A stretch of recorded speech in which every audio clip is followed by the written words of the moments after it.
Hello everyone, আবার একটা blog নিয়ে তোমাদের সাথে চলে এলাম। আজ তোমাদের সাথে শেয়ার করবো সরস্বতী পুজোর আগের দিনের তো ব্লগটা। এখন তো এখানে আমাদের দিদি আমরা আলপনা দিচ্ছে। আলপনা দিচ্ছিলাম অফিসের সরস্বতী পুজো। তো দুদিন চলো পরে প্রমোশন হয়ে দেখো চলে যাবে, কি এমনি কি এমনি কি করি চলে যাবে। আমরা।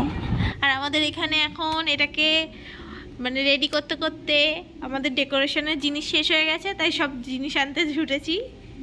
তো চলো আগে ডেকোরেশন করে তারপর তোমাদের সাথে কথা বলি। আর এখানে আলপনাটা দেওয়া দেখি।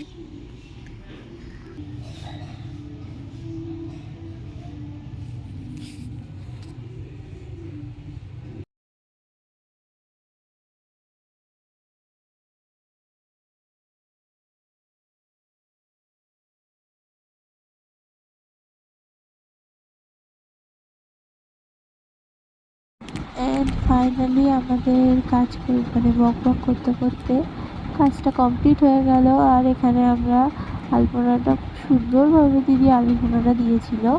আর তারপরে আমি কাজ থেকে চলে এসে আমাদের পাড়ার চাঁদা কাটতে বেরিয়ে গেছিলাম। আর নেক্সট ব্লগে তোমাদের সাথে অফিসের পুজো শেয়ার করবো। টাটা।